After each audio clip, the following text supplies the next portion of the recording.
This conference will now be recorded. We will begin with our roll call. Councillor Brennan? Here. Councillor Burns? Present. Councillor Rask? Present. Is there any councillor online? No. Councillor Pogswood is away with a family health issue, and so we are wishing him and his wife well.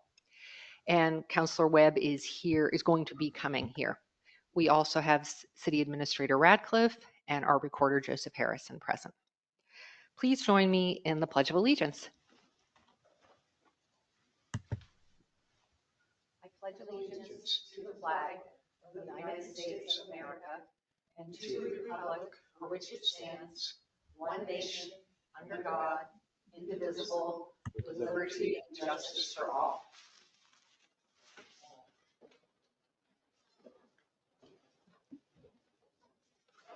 Okay, does anybody have any additions to the agenda that we need to deal with? No? Okay, well then we will jump right in. Our first item this evening is a presentation to council by Mr. Troy Russell with Elk River Property Development. Welcome, Troy.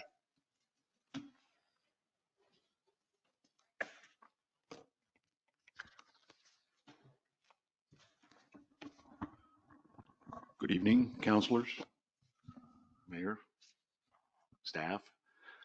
For the record, Troy Russell, I'm a resident of Bandon since 2000, a resident of Oregon since 1958.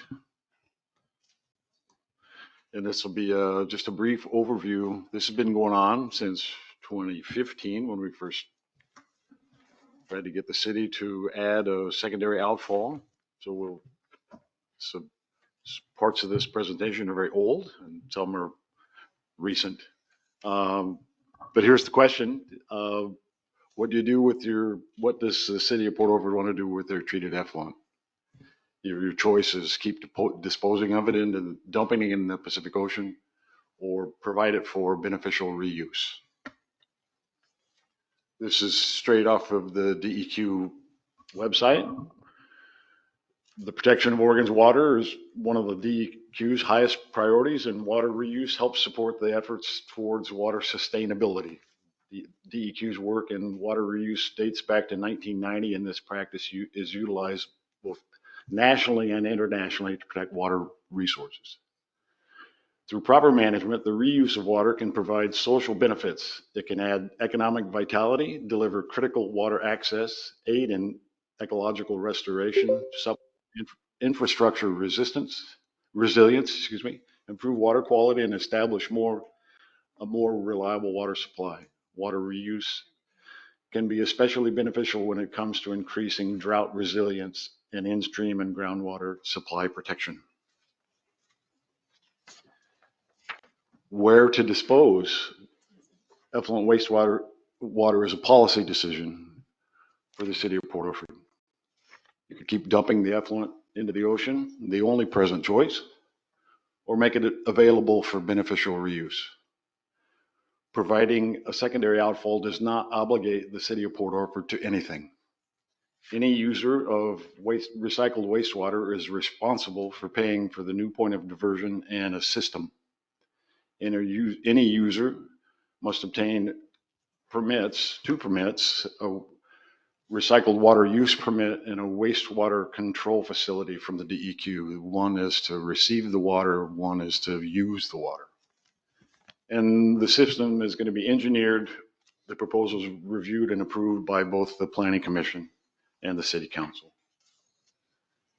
The effluent wastewater reuse benefits for Port Orford. The city would no longer be solely reliant on its existing water discharge pipe, which has been vulnerable to ocean storms. It's failed before. Back in the 90s, it's been a minute. Elk River Property Development will indemnify the city of Port Orford from all additional costs and liabilities associated with the proposed modifications to the effluent wastewater outfall and costs associated with operating the modifications. Other users, including the city of Port Orford, would be able to reuse the water for irrigation provided they have those two permits, a water reuse and a water pollution control facility with the DEQ. And we purchased a lot on 12th Street adjacent to the wastewater treatment plant. And we could provide the city an easement through there, and you would have a gravity feed from your Wyoming pump station to the wastewater facility, which would cut one of the lift stations out of the picture. And according to the Dyers, and this is old information from the Dyer partnership, they used to be your engineering firm. And at the time, it was a $250,000 savings. This is a diagram of where the pump station would be. The 12th Street is up here. This is the wastewater facility, and this is our property here. Wyoming Street is somewhere over here. So it would, that pipeline would come in that way. So this is an expanded view. The picture on the left is an expanded view of this pump station, which would be on our property, if that's allowed by engineering and the DEQ and state of Oregon. From the wastewater facility, the pipeline would go through our property, and there you can see Wyoming, and the Wyoming pump station is maybe here, and it would go up 12th Street to Idaho. Here's a zoning map and a photographic map. It was up Idaho to Madrona, and then across the 101 bridge, hanging off the bridge. Here's when it gets out of town, goes up Arizona. Oops. Goes out into the Naps to where the reservoir would be. Then the alternate route crosses 101 near the bridge on Madrona, would go up the loop road over to Silver Butte and end up in the same place. Both of those routes were conditional use permits were approved in 2017. Final approval because they went to LUBU. They were actually, it's 1602 and 1603, those two conditional use permits. There's a rough timeline in the design parameters and the steps. You can see the weeks here of each duration. This is the Gantt chart, each X representing a week. So it would, beginning to end, would take some 27 weeks. Up here is design, and then there's reviews and all kinds of things, engineering steps. It's a gradual process. Here's a timeline, a rough timeline of what's gone on years past. Back in 2015, we requested a secondary outfall from the DEQ, or had Port Orford request it to add that secondary outfall to your permit. In July 2016, the ordinance 2016-03 was approved by the City Council, making effluent available to feasible applicants. In 2017, the Planning Commission approved the two routes for the conditional use and for the effluent pump station and pipeline. In same year, in April, the City Council approved those same two CUPs, conditional use permits, excuse me. In later, in 2017, Curry County, because part of a pipeline goes out into the county ground, it had to go before the county for approval, and it gained approval in 2017. In 2018, the Port Orford City Council passed a motion to provide the city's treated effluent at no cost, but that was never reduced to writing.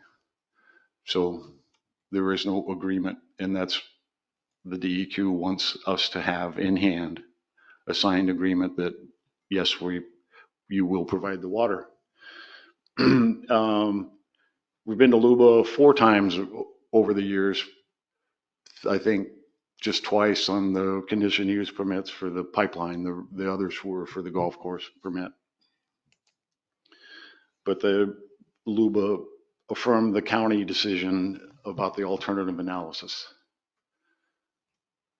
And in 2021, Oregon LUBA affirmed the Port Orford City Council decision to approve an earlier extension of said conditional use permits. And in July of 2023, Senate Bill 5506 grants the city of Port Orford $750,000 in lottery funds, is funding that grant for wastewater recycling and reuse. Which brings me back to the first slide. City of Port Orford effluent wastewater. Your choices are to keep disposing of it in the Pacific Ocean or provide it for beneficial reuse. And if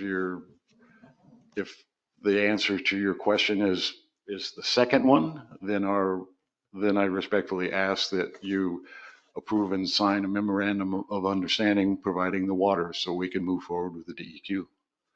Thank you. That's all I have. Thank you, Mr. Russell. And thanks for this presentation.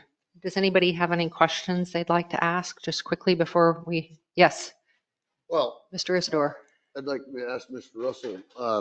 First off, you say in one of your statements there was that it was going to eliminate the need for Wyoming lift station, which is not true or incorrect. It could go gravity to the plant, but there's going to be about a $500,000 project to install a lift station to get it from the bottom of the plant into the plant itself. So my curiosity was, the way I understood it from the original proposal back in 17 or 18 was that the golf course entity was going to provide that line and pump station at the headworks of the wastewater plant. That was the agreement at the time, verbally, yes. So that's not the agreement now, correct? We don't have an agreement. We don't have an agreement. Okay. Yeah. Well, I just want to bring that up because that's a huge cost to us. The other, Then that would be negotiated. okay. And then the other thing that you need to be aware of, that I know I saw some of the numbers originally, and there's times when we won't be able to provide that type of water because the summertime it drops off so much, less than half of what we do in the winter time. So those are the two things that are concerning to me. But I'm sure could be worked out if you guys have adequate storage for wintertime water. That would be worked out. Okay. Okay. Those are my questions. Okay. Anyone else? I'll just say briefly to update you, we have been diligently trying to figure out how to secure that money that came with whatever Senate Bill 5506, and we're getting very close. In whenever it was that we asked our engineer to come up with a scope of work and a proposal that we submitted to Business Oregon. That will include a feasibility study from the city's perspective to ensure that that we have all the information that we need for City Council to act in an informed manner. So we're working on that, and hopefully that will happen soon, and we'll be able to move forward with that. Okay, if there are no further questions, we have any before we close down on this one? Thank you, Mr. Russell. Very much appreciate the update. Okay, our next presentation is we have Aaron Minster from the Curry Soil and Water Conservation District here. Yay. All right. Hi, Aaron. Hello. So I don't have a PowerPoint, but I do have some handouts for you guys. But for the record, my name is Aaron Minster. I'm here on behalf of the Curry Soil and Water Conservation District, and I'm a resident of Gold Beach. Is it okay if I pass these to the Please counselors? do, yes. Okay, perfect.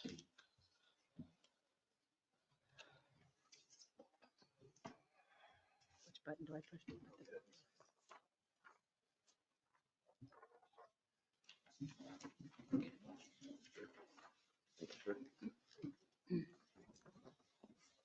Okay, so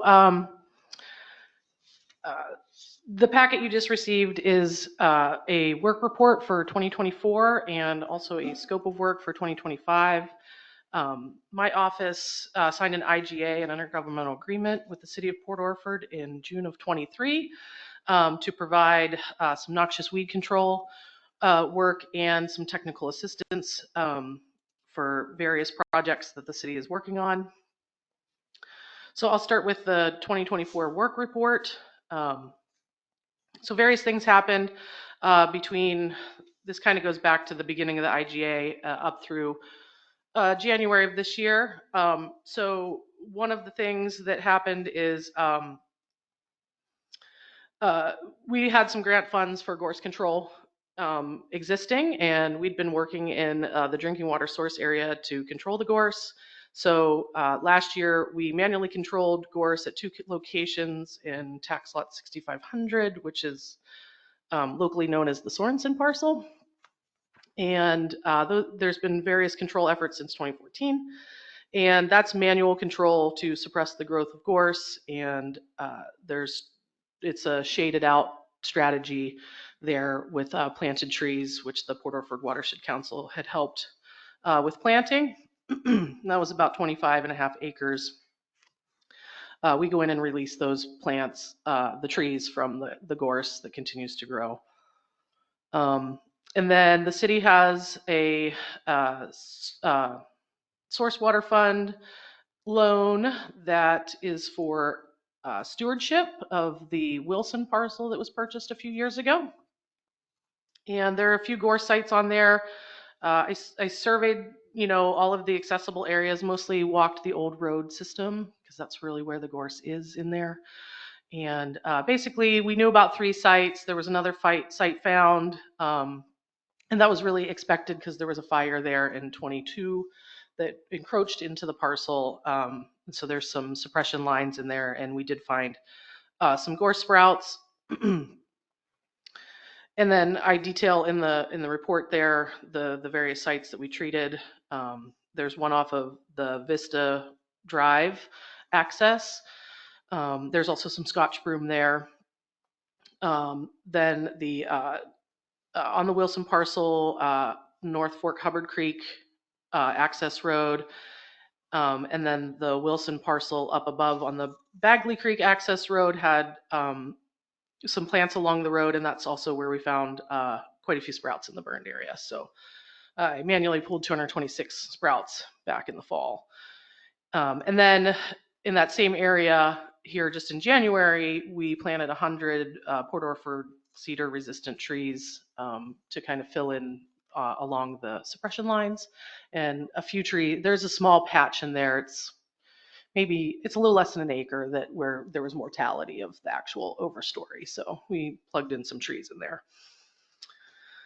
And then I had a grant from the Oregon State Fire Marshal's office to work within the city limits and urban growth boundary on some gorse sites and defensible space treatments. That was a limited duration, but over the course of 2 seasons, we addressed over 55 acres, 17 landowners on 21 parcels, and 1 ingress and egress route. The gorse treatment sites on city ownership are on the map that's attached, just so you can kind of see where you're at on there. And then for the technical assistance activities, we began in earnest trying to put a budget together, get the planning loan moved forward. And one of the main goals of that loan is to, there's a old culvert off of the Vista access.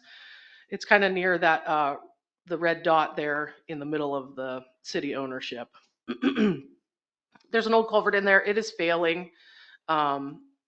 It's really close to collapse. So I am working with the city engineer to come up with a design for that, and hopefully we can move forward with removing that culvert. That is the clean water side of your reservoir, so it's kind of important. It's about 20 feet of fill, and it is collapsing, and let's just hope that doesn't happen before we get it out of there. So, because that's your clean water side. And so there's been some consulting and work done. Hopefully we can do this. I'm going to apply for a grant through ODF. They have an SFISH program, which addresses legacy roads and culvert work in forest ground. So any questions about the 2024? I don't know if I'm allowed to ask if there's questions, but Yeah. I'm happy to answer them. Oh, did you have one, John? I was just wondering if we have a timeline for the culvert. If I can, it depends. I am shooting for maybe this year, if we can, the design. So I checked in with Marlon at Civil West, your engineer. They're real close to having a design, put together. He did send me, they have their kind of draft that's gone through internal review like last week. So we should have some costs in the next few weeks to kind of look at. The SFISH grant program, I think, is a little quicker than most grant programs. Right. Yeah, and it really depends on how your project scores, right? So there haven't been any SFISH projects down here yet. The ODF Forester this morning, she felt like it probably would, could score well. It ticks a lot of the boxes, right? And so that's all kind of dependent. So is there a deadline for that grant, or is it like a rolling? It's rolling. But I think there's like a cutoff here soon. And if we can get that application in, it's kind of like it's not really a letter of intent, but there's kind of this quick application. And then you go, if they, rank it enough, then you kind of work through the budget parts of the situation. Because we're removing the culvert and there's no plans to put it back, it should be relatively low cost, and that may be something that maybe if it doesn't score super high, but they have some funds at the end, that's kind of a nice, shove it in there, get it done kind of thing. So that's what I'm hoping for. Yeah. And, we have to do in-stream work season. So if we can get that going by the end of the summer, that would be real nice. Yeah. So that's my plan, but, we'll see. Yeah. Hey, Mhm. Erin, I had a question about Yeah. the fire marshal grants, Mhm. because I know you were doing, helping with defensible space, and just wondering, is that something that you are going to continue to work on, or are there other, because I know it's something a lot of people in the city are concerned about and interested in, working in our emergency committee. How are you, maybe that gets into the 2025 report, but Yeah, where are we so with that grant, the grant money that I received is done. And in my conversation with OSFM, my office, we originally proposed the project as more of a gorse control project, but they wanted to see defensible space. So basically, defensible space is not really what my office is doing, right? So it was a combo thing, and that worked out great, but it's not really something we have the capacity to do. So I don't see us going for that again. I think OSFM is interested in particularly Port Orford in the that kind of thing. I would say that it definitely was tricky given your right-of-way situation, and the people in Port Orford like their vegetation. So it's a fine line, I think, and so I don't see my office pursuing that much further, but I think that there could be funds from the State Fire Marshal's office if people were so inclined. Yeah, but it's a little outside our scope. It's a lot of that defensible space part is a big deal, Mhm. right? And well, thank you so much for doing the gorse, because that is like the worst of the worst when it comes to flammability. yeah, and we didn't get to all the ones we wanted, but got to a few, and I'm happy to talk with anyone who has gorse on their property to make sure that we keep that out of the city as best as possible. Thank you. Yeah. Okay. I was curious, do we still have water coming through the culvert?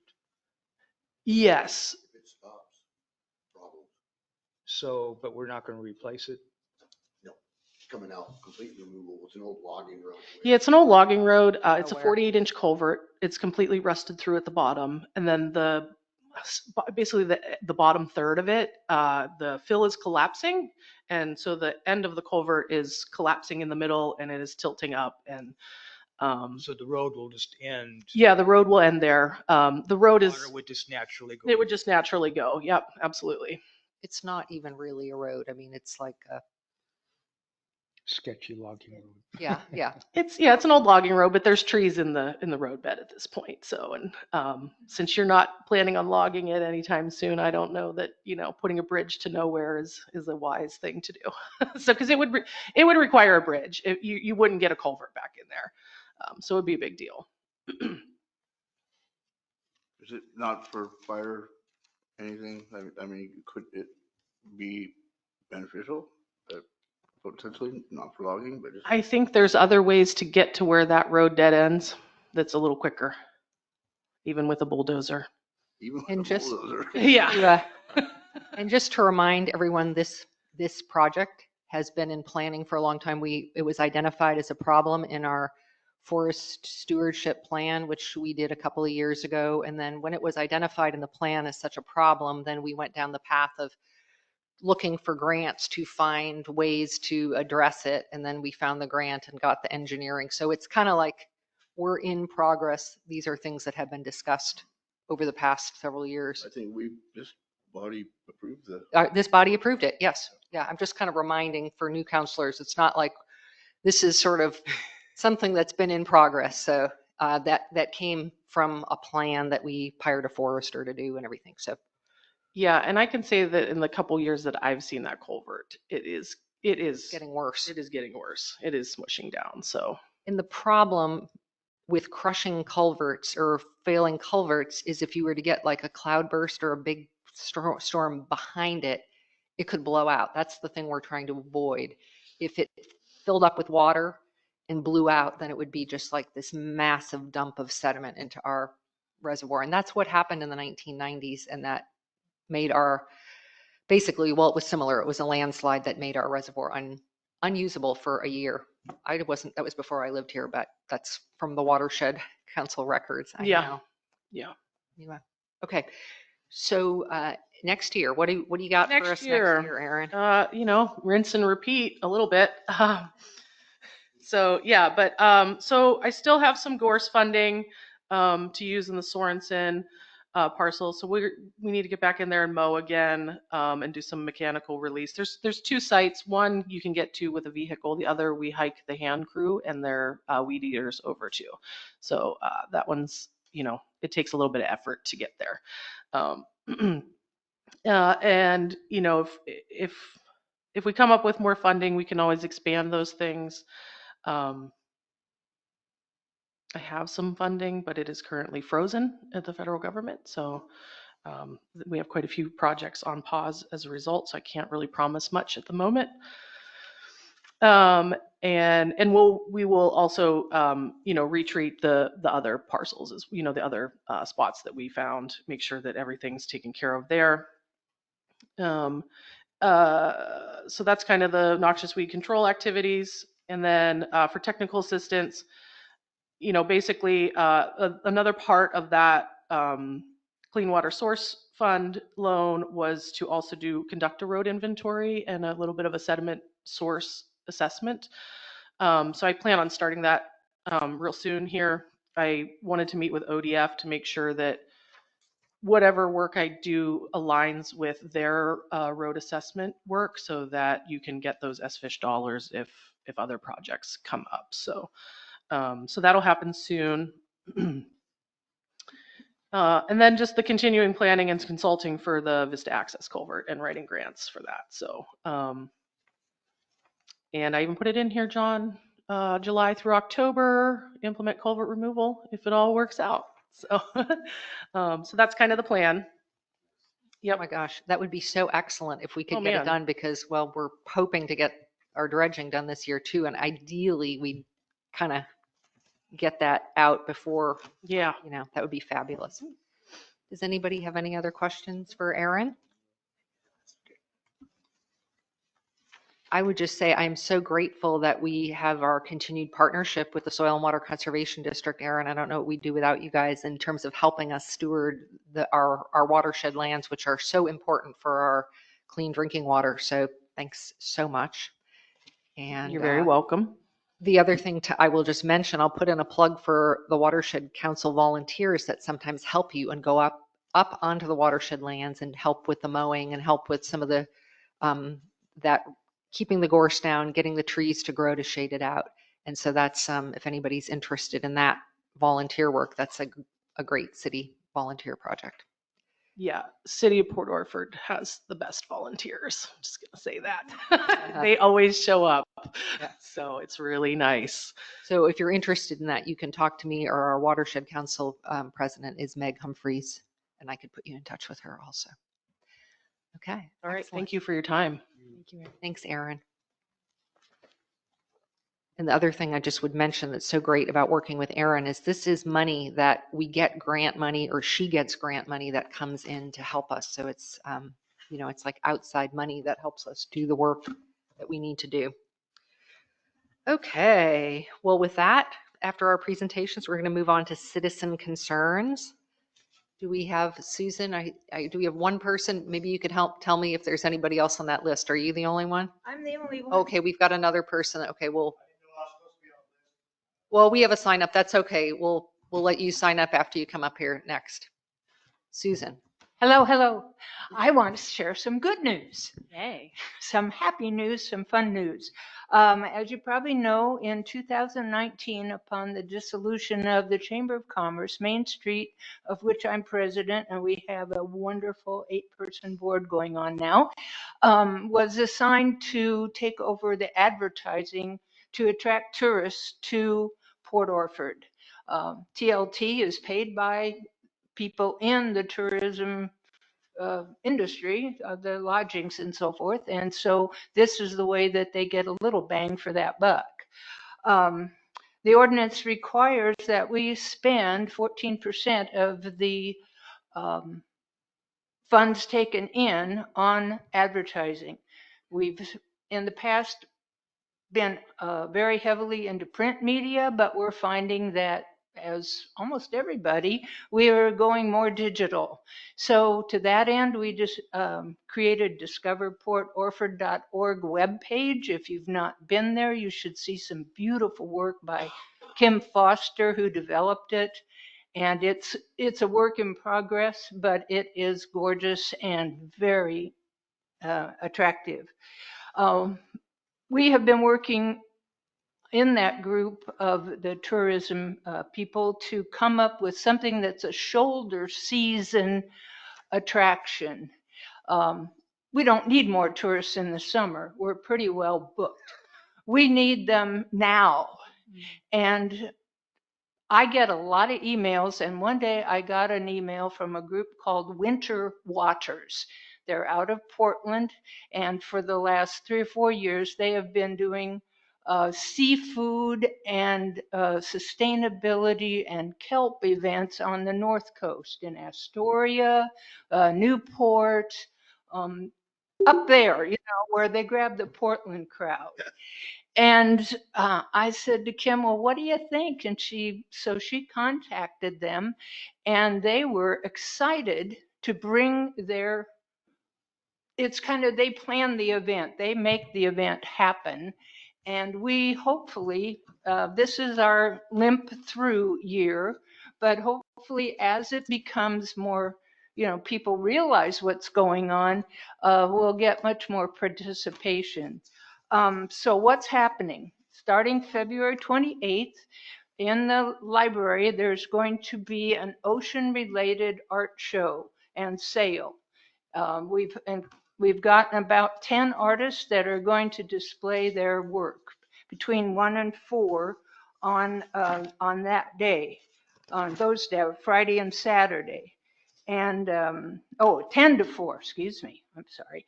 And it's free. You just go in, you enjoy the art, but it's ocean and sea related. And we just have said, if a sea's inspired you, show us what you were inspired to do. And then we talked with Becky Malamud from the Cape Blanco Heritage Society, and she has arranged to open the Coast Guard Museum for Saturday and Sunday. So if we have visitors, they can see that. Hughes House and the Lighthouse. If they want to go there, they can, but they won't open those. But it will be open so that they can share that marine history that we have. Seawolf Books is going to have from 10 a.m. to 3 p.m. a poetry at sea, just kind of a gathering. She's got books that pertaining to the sea at a discount, and she's also going to have a place where you can create poems or writings about the sea. So that's pretty awesome. I'm sorry, wrong pronoun, they. They know that I was an English teacher and one person is not a they. Okay, but again, it's free. And then the big event is the Sea Fest at Mr. Ed's. It starts at 2 and goes to 6. There'll be tables set up from various nonprofits. And they're at 2:30, there are going to be a seaweed cooking demo and tasting. And at 3, they're going to do a fish cutting demo and tasting. And then at 4, ocean trivia contest. And at 5, there'll be live music. And then we're hoping that some of the restaurants will have special menus. We've worked with Redfish, and in just a second you'll hear about the other ones. I know Frankie is going to bring some seaweed cupcakes, which sound horrible, but I imagine they'll be good because the dulse will be brought down from Bandon. It will be sourced from what used to be on our dock now, and I think it's up at Bandon. So that's Saturday. Then Sunday, the South Coast Fishery and Aquaculture Tour. We've arranged with the dock. The people at the dock were the port of Port Orford, and they're going to do a demonstration of the dolly dock, and you can go through the boats and that sort of thing. And then there's a lunch at Port Orford Sustainable Seafood, probably grab and go somewhere. But then they take the rest of them up to Bandon and they tour the Dulce, however you say it. Dulce. Dulce? Yep. Yeah. I was right first. And the dock or the harbor up there. And we're just hoping so far, the first day is entirely free. The second day, because it includes lunch, you do get a ticket on their website. And we've been posting that on Facebook and various places trying to get people to sign up. But as of a week ago, there were 67 tickets sold for the Saturday event. Wonderful. That's fabulous news, Susan. So thank you very much for all your work in doing that. We appreciate it. All right. Thank you. Enjoy. Excellent. Thank you. Thank you so much.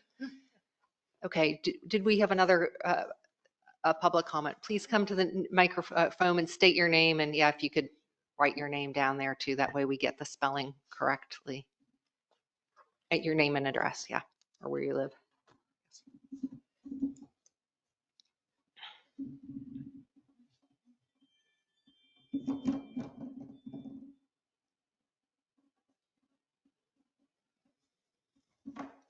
Hi, my name is Dennis Johnson. I live at 1245 Wyoming Street.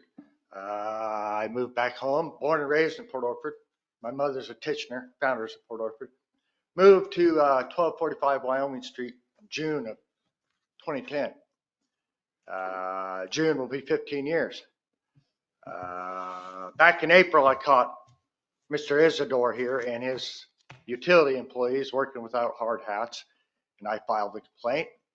And I let Mr. Isidore and Melissa Rad. You know, I just have to tell you something. We don't. Right. Well, this is my concern then. Right? We I got don't. a letter. Let me just say, we don't talk about. We can't talk about employees in a public meeting like that. If you want to say the Public Works Department or Public something, you Works can just say Department. something general. Let's not name That's names fine, here. that's fine. Thank By you. the Public Works Department, I got a letter from the city, assuming I'll say the city because we don't want to mention any names. Well, not specific. Thank you Yes, for understanding yes, that. okay. I understand, all right. Personnel. Saying something about the water meter and being able to read it and vehicles too close to it. And, I'm really concerned about this because. How old are you? I'm 80 years old. Okay. Would you come up here, please? And see this meter here? Yes? Is there anything with this truck right here that keeps you from being able to bend down and check that meter? No? Well, would you bend down and check it for me, please? Sure. Ouch. Okay. Wait a minute, ma'am. Okay. So I recorded this. All right.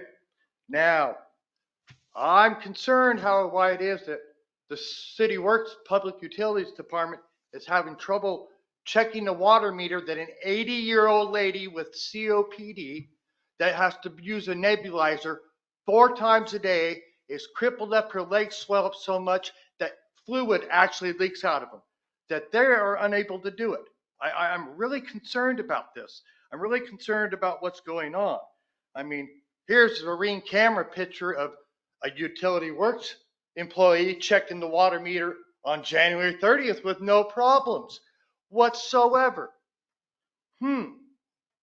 Let's see here. Let's see, what day is this? Well, 2 or 3 months ago, here's a city utility work employee with a cigarette in his mouth, all Joe Dirt-like, smoking, checking the water meter on private property. Okay? I don't want to take this I don't like court. Okay? And if you don't know what pro per is or it means, I ask your city attorney, Cooper. Ask her what pro per means. And you're more than welcome to find out who Alan K. Neubauer is too. He was ex-deputy district attorney of Curry County, who I successfully defeated in that courthouse in Curry County. I will not, my mother, I'm trying to be nice. I don't want to take it to court. Okay? I will. Okay? And as far as not saying names here, that's fine. But there's a whole social media and news pages everywhere. And I can say whatever I want and I will show the truth there. Okay? I have photographic evidence. I don't know what's going on. The letters will stop. That's the last letter I get. And as far as I'm concerned, any employee that smokes on any citizen's property while on the job checking meters should be fired. Any employee who is claiming to have problems checking a water meter that an 80-year-old lady with COPD can come, that's unethical. That's poor work ethic. That is pathetic excuse of a man, period. And I'll tell you, that lady right there, she worked on the Brent Lee. What was that? That was Bill Hunt's fishing vessel. They called him Snapper. It went down on the Gold Beach bar. This woman right here is 10 times as any man as sits at this table right now. This will stop. And if people are not fired, I will file the proper torts under Chapter 30 and exercise my right to statute of limitations because I suffer from a disability-dating condition under 30.275, which clearly states if a person suffers from a disability-dating condition, statutes of limitations on civil suits are null and void. You can by all means go to the Curry County Courthouse in the law library and look it up yourselves. Okay? Okay. Something needs to be done. Some people need to be fired. This is unexcusable. That's what they're saying, that they're unable to perform a job that any woman can on this city council. This is unacceptable. It will happen or I will file the proper paperwork. If you don't believe me, contact the city of Gold Beach. Ask who their Pinnacle is their insurance carrier, and I still have pending suit against them. Okay. I am not going to tolerate this no more. Okay, Thank ma'am? you, sir. Yeah, thank you Okay. very much for your comment. Appreciate it. I thank you. Do you want to say anything about that Well, letter before you leave? Do you want to I just could hear, excuse serve- me, before you leave, do you serve want to it hear like- something I'm back? sorry. I would like to address what you said. So I did try to call you back because I know that you called and left a message and your voicemail wouldn't allow a message. And so I did try to call you back. So that letter should have been, like we sent in the summertime, just a general reminder with summer things and also with the winter. I understand that. Okay. So it was not necessarily, sir, that it was yes. your meter I understand that. specifically, I, Yet that I was, have factual evidence that the city utility and the city are liars. They bald-faced lied to OSHA. I have it right here, and I have the photographic evidence. So you say what you want. Your name is on this letter. it is, and I take And responsibility for from that. OSHA that said there was no work activity. And I have photographic evidence, and I didn't do it, and I purposely let you premeditatedly lie to OSHA. You have dug a hole for the city is what you've done. That's what you've done, a big hole. And if you don't believe me, talk to your city attorney, Cooper, about it. Okay. By all means, please. Thank you. Thank you. And just, I mean, I was just going to say in response to that thing about the letter that went out, it did go out to everybody in the city. And I will just say my own meter, you know, with moles had gotten totally overgrown. And so when I got that letter, we went out and I thought, oh my gosh, hadn't realized how much it had gotten filled in with dirt and such. So I think everybody got that. Some people are not laggards like I was in my meter, but I realize now that it is very important and helps staff. But certainly, as that letter said, if anybody needs help, if anybody is elderly and needs help, that city staff will be available to help. Absolutely. So anyway, I take responsibility for that, sending that out, and it was to be a reminder, and it did not come across that way. And so that was not good communication out of my office. And so I take responsibility for that. So again, that was a general. Imagine there's someone upset every single day. Well, it could be, that could be the case. When would you mail that? I don't know that Mr. Johnson would be pleased with any letter from any city person ever, any day of the week, upside down, right side up. I can't speak It to is a that. I can pleasure to just, see I will Mr. take, Johnson. I will take responsibility for a confusing letter that went out. So. It is a pleasure to see him. Okay, are there any other public comments that people would like to make? Do we have anybody online? No one's raising their hand, no comments requesting to speak. Okay, well then we move on to item number 5, the consent calendar, which has a couple of items in here. I move to approve this consent calendar. Second. Okay, any discussion? I don't find any problems with that. Hearing none, I can call for the vote. Councillor Brennan, Yes. Councillor Rask, Yes. Councillor Burns, Yes. Councillor Webb. Webb, yes. Okay. Moving along, it looks like we had citizen concerns twice on this agenda. And if anybody has, We're done. since we have an opening, if anybody missed their chance. We missed it. Yeah, okay. And we have no public hearings, so we will move on to departmental reports. And we had a good report here from Administrator Radcliffe. If you recall, we are trying to make our meetings go shorter. We can have, Melissa, you can tell us any highlights you want, but if people have questions about the administrator's report, that's kind of how we're trying to do it. Do you have any highlights you want to say, or do people have questions? I would just say that the update was that we did end up having the pre-bid walkthrough for the community building and for the American Legion Hall yesterday, and it was lovely. We had quite a few contractors come and take pictures and look around, and so it'll be a couple weeks, and then they will turn in their bids to hopefully work at the community building and the American Legion Hall. So that was really great to see them. And also, I did want to remind that the Department of Forestry, with the sudden oak death, Randy Weiss, who is the forester who's taking care of that, he has asked for a burn permit for the couple of places where he had talked to us about burning in place. And so we're thinking next week he'll come get a burn permit, so people will need to be aware of that. But otherwise, we just have a lot of things going with the grants and moving forward and coming towards spring. And so What are we burning in place? some of the tan oak that was infected with the sudden oak death. Yeah, because that's the way he said we kill it. Right. So so if there are no other questions, that's my report. Thank you, Melissa. You're welcome. Do you And expect that bid that this body will consider the bids that, yeah. what's the way it's going to happen is the bid happens the bid opening, which means the bid closing. It's like opening the bids Yes, Saying- no. on March 6th. This is all new to me.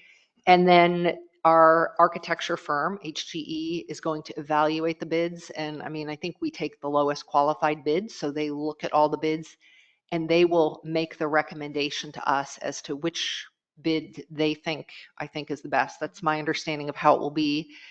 And so we will get that information at our next council meeting. I think we're allowed to pick anyone we want. Just, it doesn't have to be You- the lowest bid. Correct. We're allowed to pick anyone we want, but it's, they, This is a request this- for qualifications, or is it RFQ or RFP? I think it's It's a bid. it's an actual So, bid to be request the for designers. Uh-huh. Proposal, not for, The, not, It's not the planners. there's It's a for request for the, qualifications and a request for, bid, those like the amount. so it's for, And for it, the contractors. yeah, it's definitely been a learning experience. I ended up going to it too, just to sort of see how it all happens. So we'll be ready. We should, if we don't, we need to have a protocol that we adhere to strictly when we choose, because there will be, if there's multiple bids, multiple players, and then if one of them feels like they got a short end of the stick, Yeah. we need to be able to show them that this is our protocol. This is how we do it every single time. We don't, because that's what's happening. Like at the port with dredging this year was two of the two bidders for the whole South Coast Dredge project. One of them was awarded and the other one didn't feel like he Right. got it. And so it shut everything down. Right. Millions and millions, you know what I mean? So we just want to be sure that, I don't know if we have do we have one? We do, well, it's our procurement. Right. And is it We the have to state? have X number of bids and things. Yeah. But even beyond that, And this beyond is like, because it's a federal grant, like every single step of the way, we have to run the thing past Business Oregon. Like, before we put out the ad, they had to preview it. Before we do this, before we Very good. tie our shoe there. So I do feel like we have backup. We've been Very good. monitored. Trust Yeah, I just don't want to get in trouble. I hate it. me. Yeah, very good point. Thank Good you. question though. Yeah. Okay, I and was then, gonna ask really quick, Melissa. Uh-huh. So, LFC president is coming tomorrow. Okay, so we met up in, Mayor Ann and I did today at North Bend. Actually, Jessica Engelke, who is the mayor of North Bend and is the president of the LOC, she was going to come. Her daughter, I will toot the horn for her. Her daughter has qualified for state swimming, and so that starts tomorrow. So she, as a senior mom, is going to go do that. However, Patty Mulvihill, who is the executive director of the LOC, League of Oregon Cities, will be here tomorrow afternoon. So we planned to talk to her about, kind of where we are, state of the city, and go show her the before at the community building and take her down to see the visitor center and around, just to give her kind of a flavor of the sort of things that we as a city are trying to mitigate. Great. Yeah. so if you'd like to join us. Yeah, you're welcome. Yeah, what time is she Well, going? I think she'll be here around 3:30 tomorrow afternoon. And so that would be great. Yeah, and if anybody wants to come, as long as we don't have a quorum, if a few of us want to come, we can do that. There could be a bunch of us. We just we can't discuss it. Yeah, okay. Unless, yeah, we'd have to let them know. If ahead of there time. is going to be for sure a quorum, I still have to provide public notice that there will be a quorum, even if you don't discuss council business. How many people would like to come to that, do you think, counselors? I will not be I here. probably will. Okay. So we should be good. As long as it doesn't put us in a quorum, yes. Okay. Okay. I think that'd be great. And we will report back. And that, if I may, then that brings me to my mayor's report. I'll go on and say, yes, we did. Melissa and I went up to the League of Oregon Cities, had a meeting this morning. And if you guys are all the city council members should be getting the information from the League of Oregon Cities and have been invited to that. And other cities, sometimes like a bunch of Bandon city councilors went and a bunch of Reedsport councilors went. And so maybe if we want to get more people to engage in some of this stuff, we can do that. But anyway, we went up there and talked all about funding and finance problems. And the League of Oregon Cities, as some of you know, it's just a great organization that can be helping cities to think big picture about revenues. And the bottom line, as we've heard before, is that our costs are going up, but the revenues do not. So there's this big gap. And that's facing cities everywhere. And I think, so anyway, that was useful. And the other thing I was just have in my report is that the Finance Committee did meet twice. We're still feel like we've had some really productive and good discussions. We're going to meet one more time and then plan to bring back our recommendations to the March meeting. So yeah, I think that's really the big highlight. And also, yeah, I'm going to tell you everything, but I won't. If you have any questions about what else I wrote, got to curb my enthusiasm here so we can keep our meeting going. Any other questions on my report? Okay. Well, then the next one is, we have the finance report here. Was Ann going to join us, or she just gave us the written report? She just gave the written report. Okay. At this point. So I thought this was super interesting and helpful, building on what we've learned before. I was curious if the STR $500 application fee, does that go to the general fund, or is that? I don't know that off the top of my head, but that is what has been helping, between that and business licenses, what has been helping us. So I believe. It's not part of the TLT, that's a whole different. No. If they pay TLTs, it does go to TLTs that's in the parks according to our charter, but I don't know exactly which fund off the top of my head that goes into. Good question. I will try to find that out. It seemed like it was more administrative. But Yeah. I did have one question. Melissa,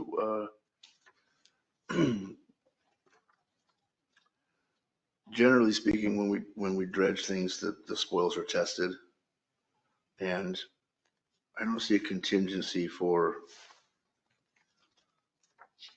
the potential of having soils that are tested to be toxic or otherwise unfavorable. So when they haul those soils off, if there's an issue with the soils, it becomes very expensive. Mm-hmm. And I'm wondering if we can get like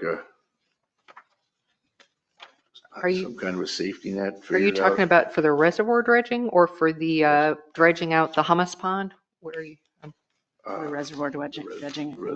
Excuse me. This was this was just that question. I mean, On my report? Yes, ma'am. Oh, I'm sorry. I didn't. Yeah, this paragraph 3, where we just briefly, you update us about the final stages of submitting the dredging grant to Business Oregon for the actual cost of dredging, which includes removal and hauling of the spoils. Mm-hmm. And so there's the potential there for that to get incredibly expensive. Correct. And I believe that this is also with Business Oregon, that it too, as it's grant funded, is with DEQ is part of that discussion too. So it will be tested. It would have It has to be. And so, and the plan is to, at this point, to put the spoils on the city shop lots. And so when the Department of State Lands fellow came and was looking and talking waterways and things, we asked him about that, and he said that seemed like a reasonable place to put them.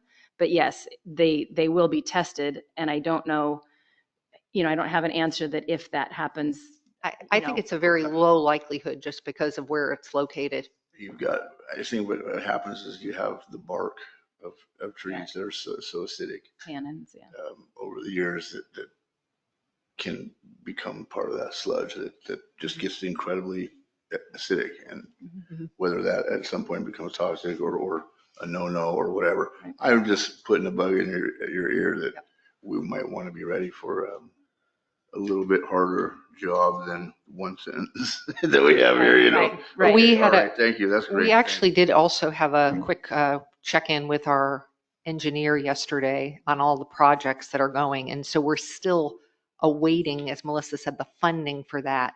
But as soon as we get the funding to move forward with dredging, like a lot of stuff has to happen really quickly. We've already got the permit, but we got to like line up all the details. And so we kind of reminded the engineer of that, and he knows that. I mean, we'll just have to, and he said, oh, we can, he seemed confident that if we can get it going soon, we'll be okay. So anyway. We got a lot of irons in the fire. Yeah, we do. I can attest. Okay. And probably, I think, do you think Ann will be here for the next meeting, Ann Heath, for the next council meeting? Because she is working on preparing, we're going to talk about the budget stuff. She's working on preparing it. So my guess is she might be able to be here. But if anybody has any questions about the budget, probably the other thing to do would be to ask Melissa, and then Melissa can ask Ann and get back to us. And bring it to the finance committee, because we will meet again early next month when she's down again to do that. So that's the plan at this point. What day is that? Day does that do? Will you guys meet up for that one? We don't have the date finalized yet. I think we're going to aim for March 4th if we can get. That'll be in our email. And line up. Yeah, I'll let you know. Okay, all right. And that'll be again with the finance committee specifically, but she usually comes 4th, 5th, 6th of the month. So she, again, is working with us, but also she's working with Gold Beach. And so she kind of makes a dual trip down during that time to work with both of our municipalities. So usually it's around that 4th, 5th, 6th time.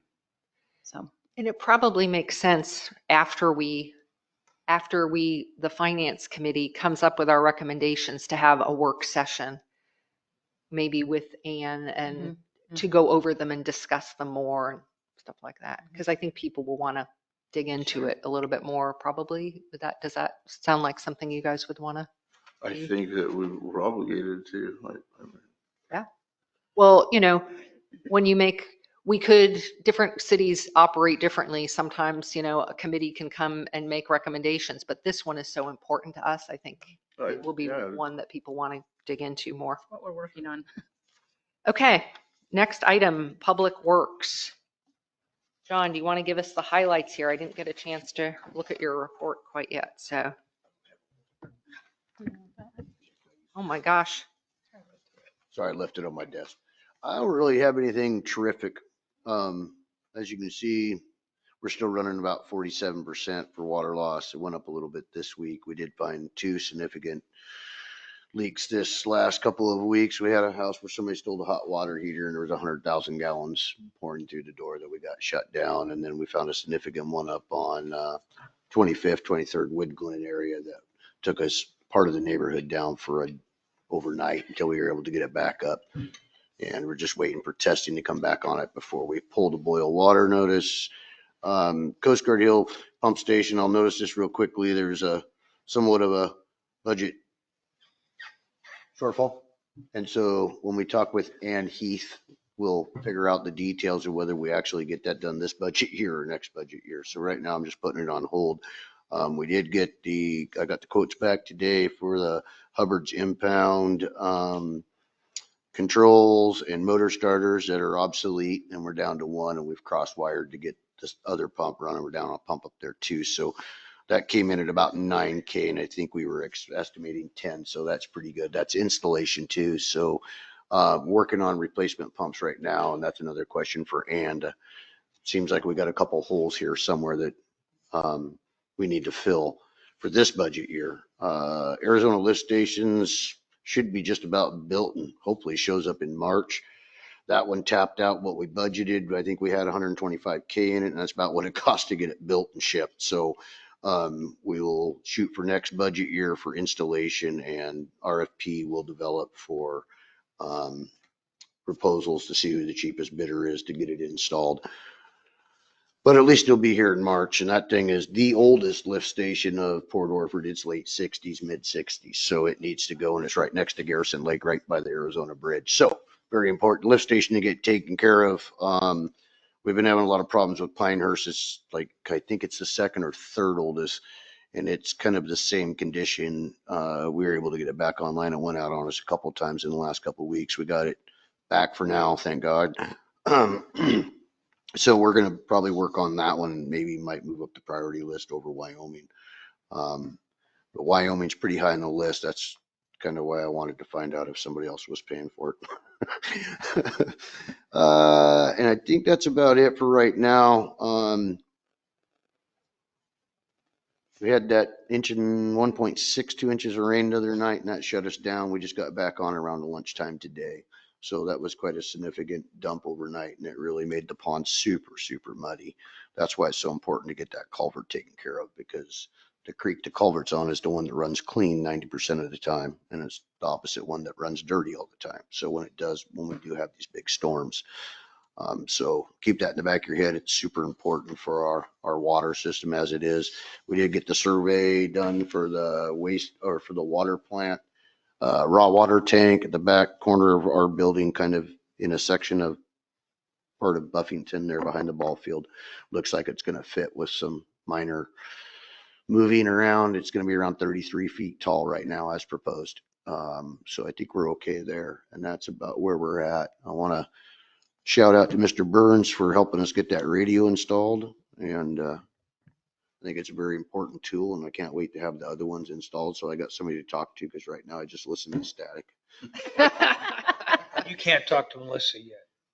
I haven't tried, but I don't know. I have a mobile radio in my We'll have to office, try so it. we could. Just to make sure the PW channel works. So right. it is nice listening I'm to not all sure. Use a cell phone. I think there's apps for. There it is, yeah.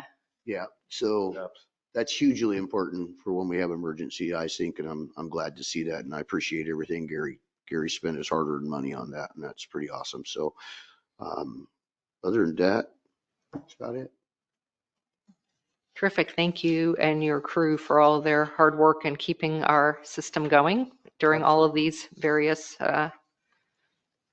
calamities that happen. We're waiting for summer where we don't have to worry about rain. Right, yeah. Anyway, okay. Okay, we are moving on. We have liaison reports, and we are, again, in the spirit of going a little bit more quickly. We've had a lot of them written in, so if anybody, let's see. There's a parks one. Joseph, were you going to give this parks update, or is that just here for us to? That is a planning update. So there's actually 2 planning liaison reports, a brief summary submitted by me in the packet, and then Greg Thielen also submitted a more fleshed out report summarizing some of the proposals we've made through the DLCD grant. That was given with the materials I handed out to counselors at the beginning of the meeting. Okay.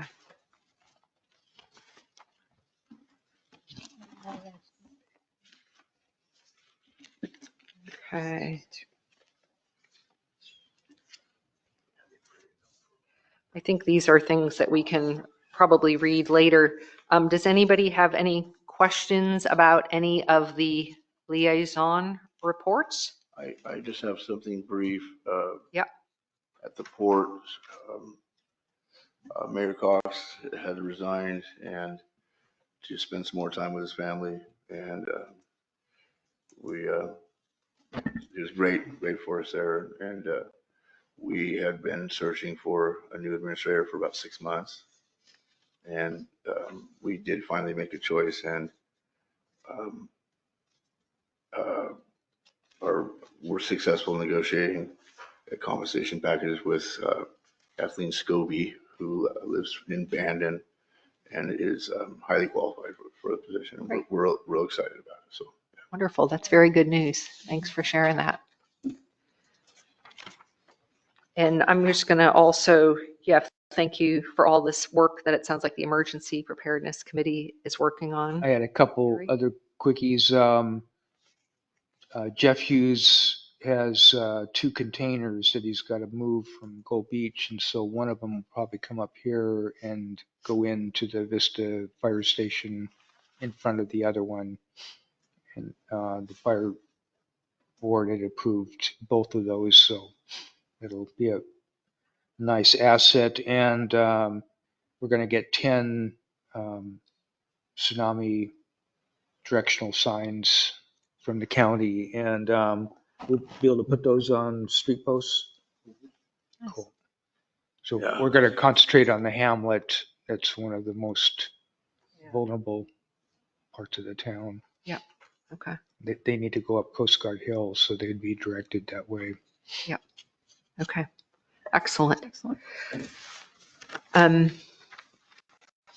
I just will mention here, did anybody go to the Jubilee meeting last night? Yeah. Would you like to report on that, Deanna? What's the status is of that? Most of the meeting last night was they were trying to establish a new team of board members.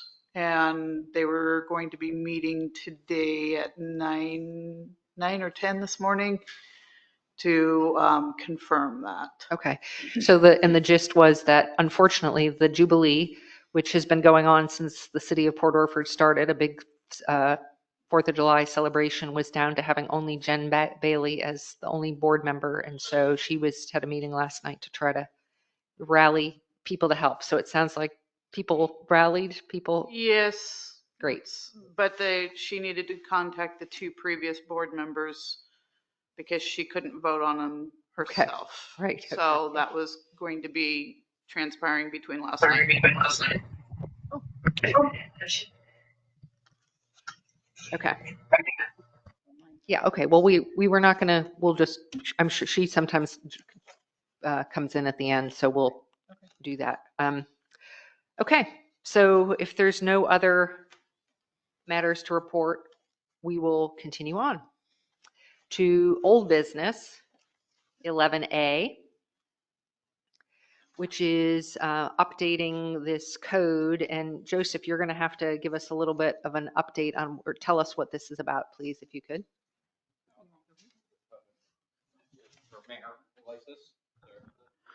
So last year, when city administrative staff was going through the water leak refund policies for if people suffer a catastrophic leak, we discovered that the formula we'd been using was a little out of date and not optimum. So we wanted to update it to make it so that way people who typically use less water get a bigger refund, as opposed to the way it was working before. People who used closer to 10,000 gallons were getting the most of a refund, and we thought that wasn't, super great for curtailment. When the council passed the portion of it that dealt with the water, I made a mistake and did not put in the portion that also dealt with the sewer refund. So that is just getting the sewer portion of it passed as it should have been a couple months ago. It is exactly as it would have been with the notes that the council had at the time. And it is basically what would have been in that packet had I not made a small Scrivener's error. So you're just going to add it to that ordinance? Correct. Mm-hmm. So it's just modifying the current policy to make it so it's up to city administrator discretion how much of a refund is given based on the circumstances around, if the water's going down the toilet, then they're not going to get a sewer credit. But if it's going in the street, then they will, because it's not messing up our sewer. Right. Are you looking for a motion for that? Mm-hmm.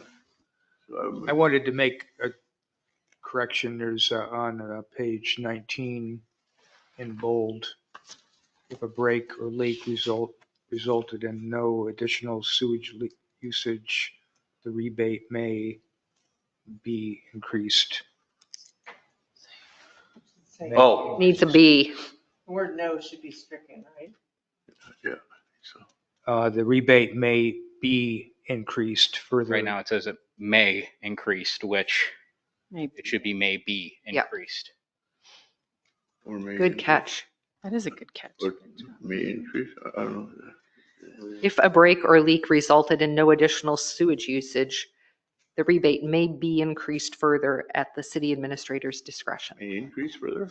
I don't know. You Maybe. get a bigger rebate if nothing was going like into the sewer, I understand. then we would It almost sounds like it up for discussion when it does make it Correct. right. But if it, It is to the discretion of the administrator. Okay, so did we have a first Did we have a first from Counselor Webb? I started. Or a movement, I So mean, that a was, motion? A 2501, move to approve the addition or the,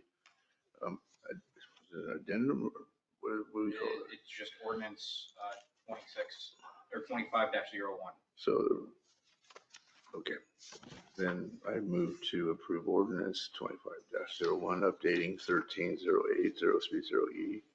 On the agenda, it says 2601. Well, That's incorrect. That we are not quite in 26 number on yet. the agenda is incorrect on the actual. Did I lose a year? It is correct on the actual ordinance, though. All right. And that is 25, our very first ordinance of the year. So may I I'll entertain a second? Second that. Okay, we've got a first and a second. We had a discussion before. Any further discussion? Then I will call for the vote. Counselor Rask, Yes. Counselor Burns, Yes. Counselor Brennan, Yes. Counselor Webb. Webb, yes. Okay. Okay, now we are moving on to new business. 10A, which is the appointment to fill the vacant council seat.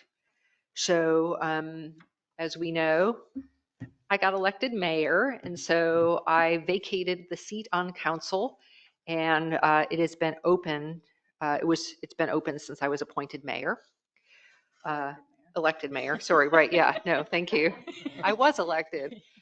And so we put out, starting back in the election, we put out the information that we were interested in getting letters of interest, and I wrote a letter to the editor in December, as Joseph has detailed some more things we've put out.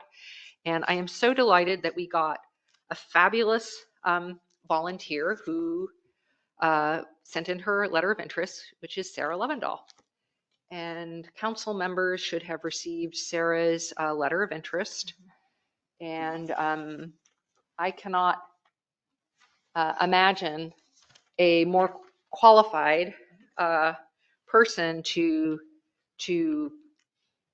invite onto our board. Sarah has extraordinary work experience in managing public agencies with giant budgets and lots of staff. And so she has a lot of the kinds of experience that I'm sure would help our city and just help to round out our group of counselors that all bring different perspectives. And she's also been a great volunteer in a number of ways in our city. I'll just mention a few highlights. She's been on our Port Orford City Planning Commission for a number of years. She's also been a volunteer with the Smart Reading Program, coordinating it for the past 10 years, which is a wonderful literacy program for our schools. And she's been on the Port Orford Co-op Board, and she's been on the Kalmiopsis Audubon Society Board. So anyway, for that reason, I recommend to council that we appoint her. She's the person that I think, and she is the only person who has volunteered, but I think she's a fabulous person. Well, she looks like she's highly qualified, like what you said. And yeah, I would move to support your appointment. I'll second that. Okay. I will call for the vote. Counselor Brennan? Yes. Counselor Webb? Webb, yes. Counselor Rask? Yes. Counselor Burns? Yes. Okay. So we have appointed our counselor, and we are going to take a moment right now to invite Sarah to join our board and take an oath of office. So. Here, if you will. Come over here. That was quick. Yep, I got you. Excellent. You can make it out that door. Don't give her out, please. Don't give anybody an out. Okay. It's supposed to be a secret. Yes, raise your right hand and repeat after me. I, Sarah Levendahl, do solemnly affirm I, Sarah Levendahl, do solemnly that I will support the Constitution and the laws of the United States that I will support the Constitution and the laws of the United States and of the state of Oregon and of the state of Oregon and the charters, bylaws, ordinance, and proclamations and the charters and and proclamation bylaws and bylaws look at those, of the city of Port Orford of the city of Port Orford and perform the duties of counselor and perform the duties of counselor in honesty and justice in honesty and justice to the best of my ability, to the best of my ability, and that so far as possible, and so far as possible, I will protect that office in this city I will protect that office and this city from any illegal, from any illegal, unethical, or dishonest practices. unethical, or dishonest practices, And this I promise under the penalties for perjury. and this I promise under the penalties of perjury. Okay. We'll take the seat over near Counselor Rask at this point. And we are inviting you to join us. So if you have, I think you have, do you have a book or a paper? You can join us for the rest of the meeting then. And at this time, I was reminded that for our record keeping, that some of the newer or reappointed members of our city council need to sign their oath of office and return it to Joseph, please. So that will be in your binder if you are one of those folks. If you could do that, that would be much appreciated. Excellent. Okay, moving right along, the next item we have is to appoint a budget officer. Melissa, do you want to tell us a little bit about this item? Sure. So each year, I would move to appoint Melissa as our budget officer. I'll second that.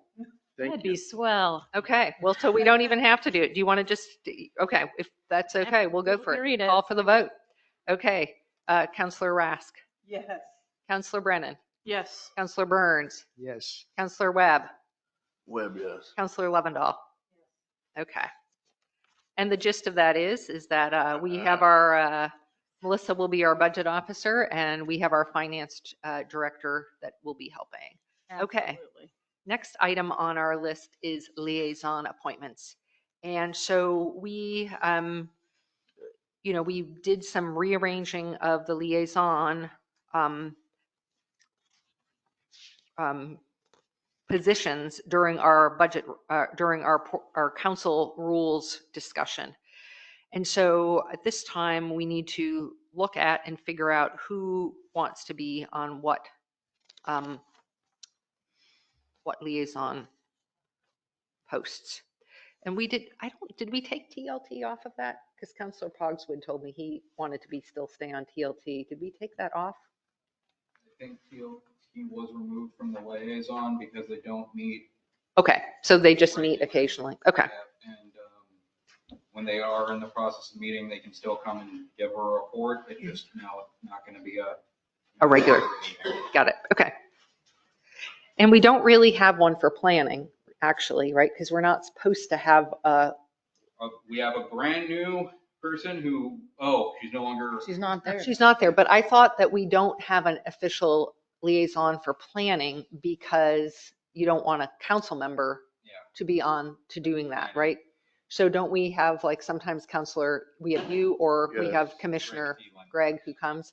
So I think we should probably remove the planning from Move it to department. move it to department. That's where we have it, I think, already, or that's where, I think that may have just been a little error.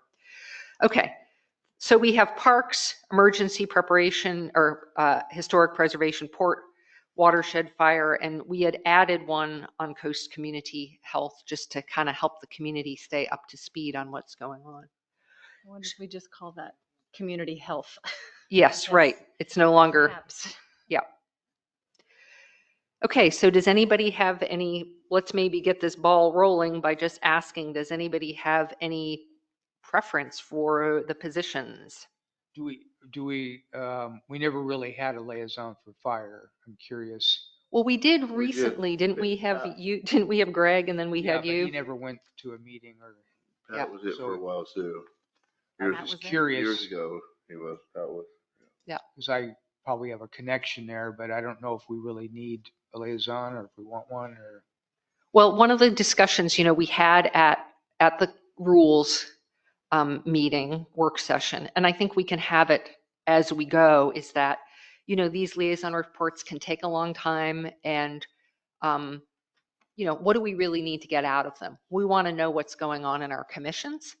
And so do we need to hear that every month? Do we need to hear it when we have something happening?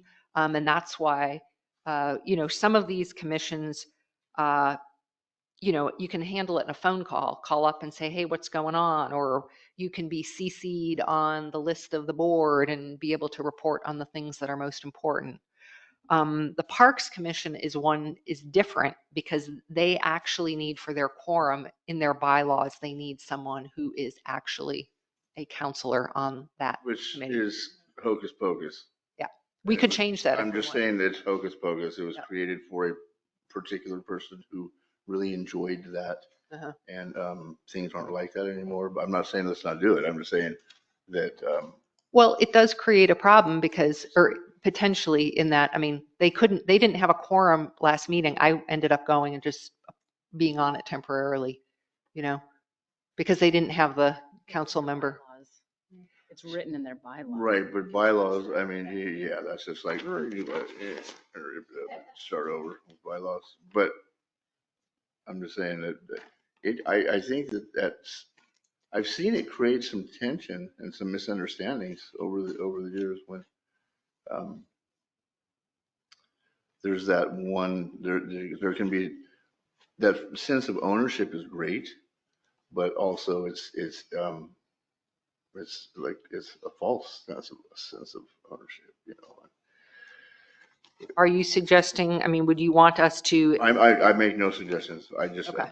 everybody just should, eyes wide open, that is a bylaw that we could rip up right now and not have a counselor there on that Parks Commission. Well, what we could do Or we is- could have 2 of them on there, or we could have 72 of them on there. We could do whatever we want. we could have a liaison, but that is not necessarily the person that is serving on that board statutorily. A non-voting member, I think maybe that does it. Or just a liaison, because then that Just a person liaison. can, It leaves it open for them to get another person to. exactly. And quite honestly, for council members to have to go to all these meetings and do whatever they want to do and go to sessions and then to have to go to those meetings, it's, That's why we have commissions. yeah, that's why you have committees, yeah. Committees and committees. But why don't we pick a liaison for that committee and then investigate that question though, Brett? I mean, I think it makes sense for kind of all of our commissions to sort of have a parallel structure, just so, No, just makes it's sense. odd in that what's particularly pointed to me is that it does have its own budget. Kind of, like oddly. I mean, we've heard of fundraisers, and so I'm not saying anything's wrong with anything. I'm just saying that it can be confusing and I don't know if you're going to do a fundraiser and you raise $10, $20, you raise some money and you're not a nonprofit, or who are you? Well, who is the Parks? Where's the money being held? Who's in charge of? Well, it's a separate line item. You know what I mean? It's just. Yes, we've had confusion on that. There's potential for confusion, and that's why I wonder if that shouldn't be struck. Well, Maybe it's perfect. Maybe it's perfect. One of the things that I've done, I forgot to mention this in my mayor's report. I'm trying to go to every commission and have the meeting and just really thank the volunteers, but also try to get the communication clear. And I had a good discussion with that commission about the budget and the line items and all that kind of stuff. So, yeah, I think your point is very well made, that the parks fund is really our facilities fund. It includes the park, but it's also the community building, the visitor center. It's got a lot of stuff in there. So it's not like their fund to use. They have some funds in there that they can use for projects, but the whole fund is not. And if I contribute to this charity that I think is fabulous, whatever it might be, maybe I have the idea that we're going to put a swing set up, and then it comes down into the city's coffers, and we put a fire hydrant in. it's just, that's just it. It's, I just, But we're keeping that money separate and it's, well, last budget cycle, we were gonna do this massive thing and then we had to walk that back and remember I think we are working on that, and I too have been to a meeting about something with the parks that they're concerned with and some upgrades they would like to do, and trying to be very clear about they are a recommendation-based board to this group, and trying to be more transparent as we're trying to be with where are the funds, where are they? But those are ultimately city funds, and making sure that protocols are followed, that if there are city fundraisers or city things, that money comes through the window in our office. And so we're trying to make sure that that is as transparent as it can be and make that very clear. I like to hear that. Yes. That's actually, you could have said that in the beginning. Well, I didn't want to interrupt you, so. Great. okay, so back to the question, which is who wants to do what liaison jobs? And I know some of us who've already had positions, like Counselor Burns, do you want to stay on your emergency one? Yeah. He's getting started. Yeah. He's just getting started. I'm sorry, I just don't feel like I can commit to one right now. That's fine. And I feel like if we don't have them all done, the other format I thought about at a certain time is that we do ask the chairs of these commissions to, like Greg did, send us a report, or keep in touch with Melissa or me. That would make sense with a lot of them. I think the emergency is maybe a little different than the others, but. Well, there's only a few of us to go around, so any others, are you wanting to stay with? Well, what if we dedicate or commit to having a liaison at a government? Because there's 1, 2, 3 governments there, and then 4 other kind of, and I think the fire is important to be at because they're our partner, and we pay them, government. and we need to keep our eyes on everything going there, and it's a government, and the port is a partner of the city, a big player here, and it is a government, and school is also. We took the school off during our last, when we were discussing the liaisons, because we just kind of felt like it wasn't happening, and that Melissa has a relationship with the school and could keep us up to date if. Their largest employer. It's the city of Port Orford's largest employer is school district. So, I mean, if you get assessed what y'all decided, I respect that decision. Well, there's just. Guessed it, but. It's just a matter of who's, some people we can only step up to the plate with who's on this board and who wants to do it. So if we don't have the juice to do it, we got to pick our priorities. So that's kind of how I think that came. So does anybody else want to step up for any of these other? I might visit the school. We'll just leave it as a non-committal type situation, but okay. I have kids there. Okay. You want to be on the school? Want to be the Oh, board? well, I'm going to do the port, but I might go. I mean, I go to school board meetings sometimes. Well, the thing is, you can just tell us. I think if there's something to tell, you can tell us.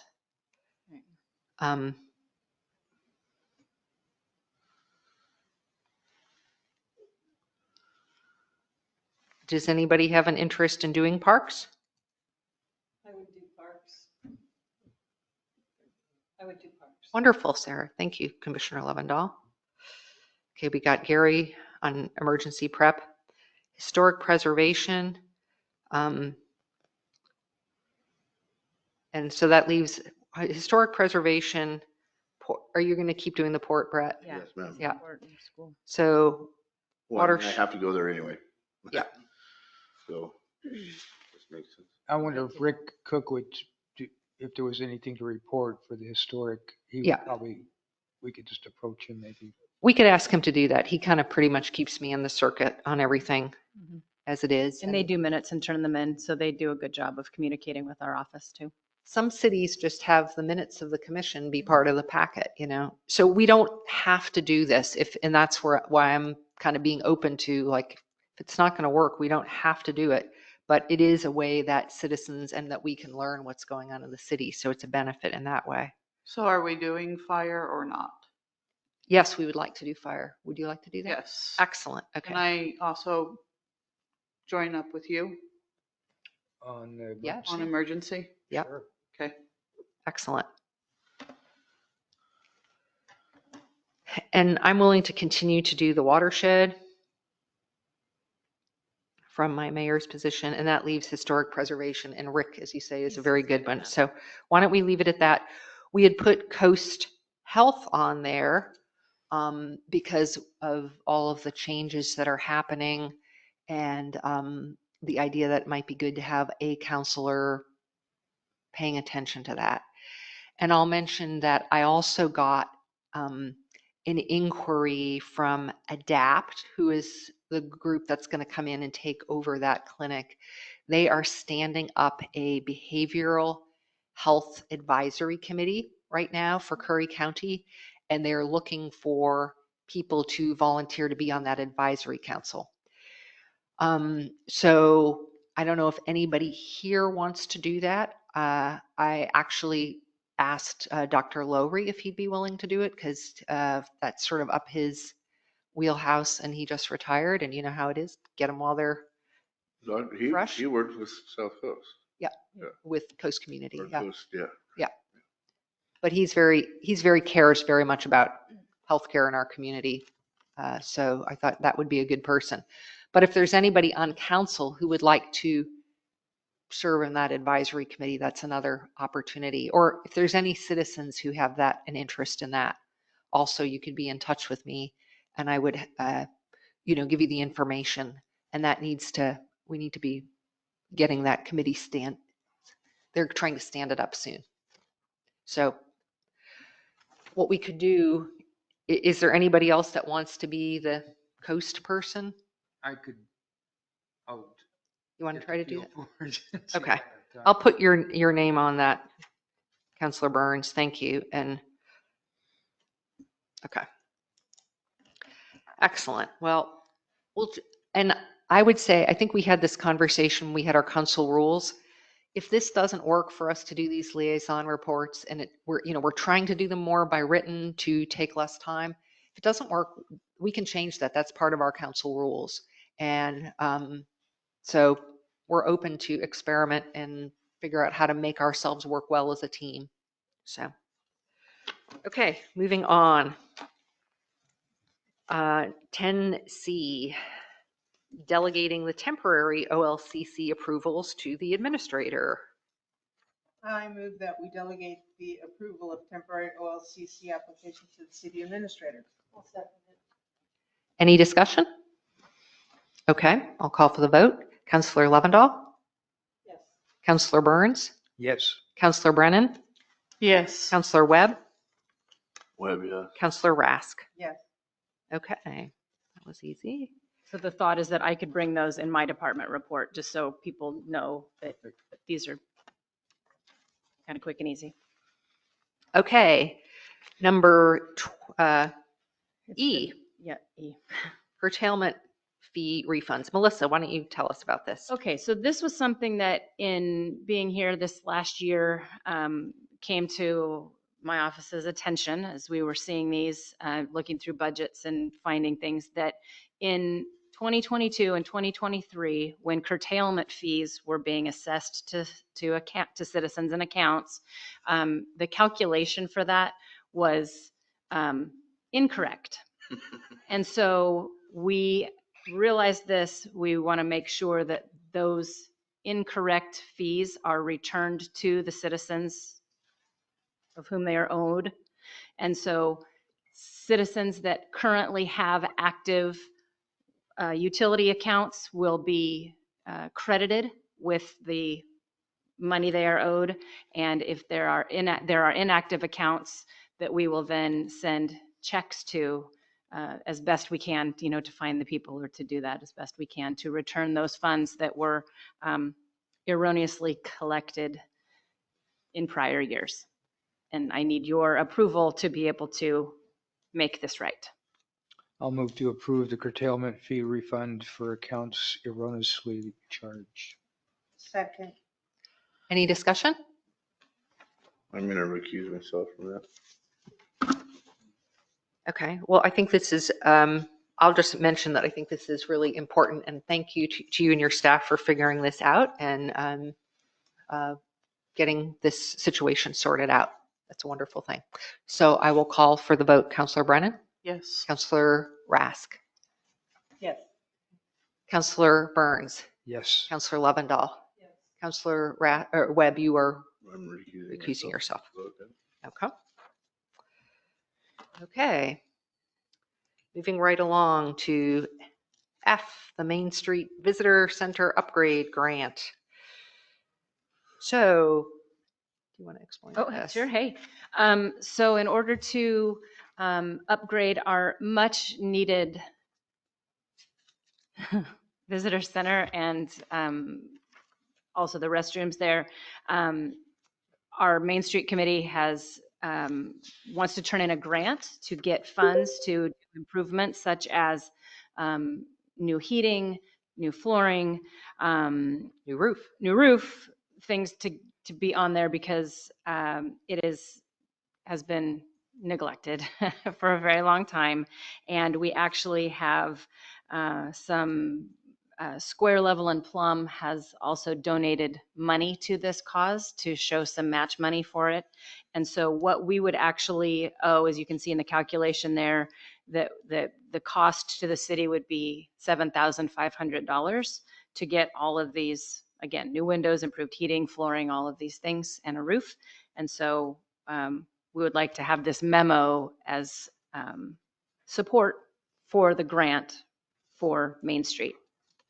What we have to do is pass this resolution that basically says that we support the proposal and we're going to give Administrator Radcliffe the authority to carry out the actions that are needed. One of the things that also needs to be done is that we have to, have an MOU, Memorandum of Understanding, with Main Street that specifies like the roles and responsibilities, but we didn't have time to get that done before this meeting. But it's pretty standard. We developed the MOU with the Rotary Service or the Rotary Community Fund, to work on the community building. So it's pretty standard. And we have the 7,500 to match. We do have that I think that could come up. We looked at the budget. We think that could come out of the parks. It would be coming out of the Parks Fund contingency, I think. And Deb McNeil's going to give, Deb McNeil's giving how much for? That's Plum. She's giving the donation was $15,000. $15,000. Thank you, And Deb. yes, thank you to Deb McNeil. And I just wanted to emphasize too that what's so exciting about this is because I think this is what we are trying to do as a city, if you recall, is to tap grants where we can leverage money that we have, so that we've been worrying about this, getting this roof fixed for quite some time and never getting it done. And now if we can get this grant, we can really do a lot of stuff at a cost for only $7,500 to the city with, with the donations. And so anyway, this is a really good way to go. It's sort of the model that we're doing with the community building. We can do it here. It doesn't work for like our leaky pipes, but it works for these facilities. I'll move to adopt resolution 25-01, support for the Port Orford Main Street Visitor Center revitalization grant application as written. I'll second it. Any further discussion? Should we add into that granting Melissa the authority to carry it out? It is on, you mean, Separate. it's in the resolution. Oh, Is there a resolution? Correct. Is there discussion about the part that you don't have done? Did that make sense? MOU? It says in the resolution, it says that we are going to enter into an MOU, that we Okay, want to all do right. it. And I then it didn't read says, All right, thank then you. it says we will give Melissa the authority to carry out the actions needed to basically that means she's going to have to sign the grant application, do the some of the quite, there's always 8 million little details There's that have lots to of get done. things. We're getting good at these. Trying. Okay, I had a first and a second, so, right, call for the vote. Okay, Counselor Rask, Yes.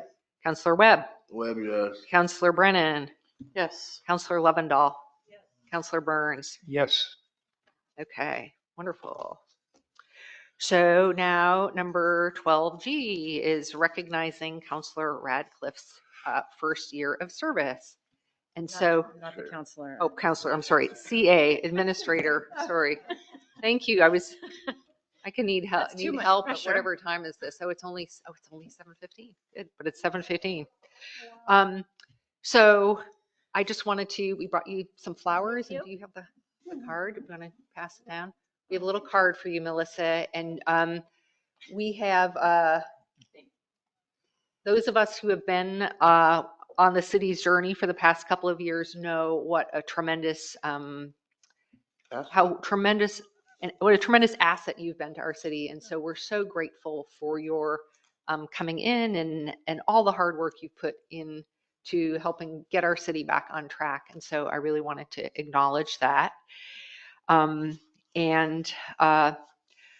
wanted to bring up to council members too, that it's often the case that when you have, Melissa is our employee, our one employee, that when you have a chief executive officer that has worked for you for a year, that you give that person a bonus or something like that to recognize their performance.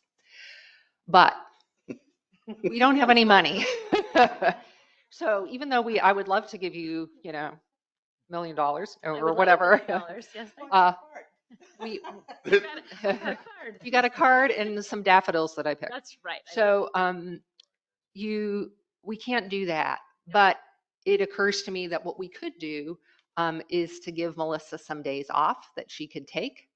And that would be a way that we could just show her appreciation. And at this time when we can recognize her in that way. So I just wanted to bring that up for discussion to see if that's I'll make a something. move to give Melissa 5 days off, an extra 5 days off.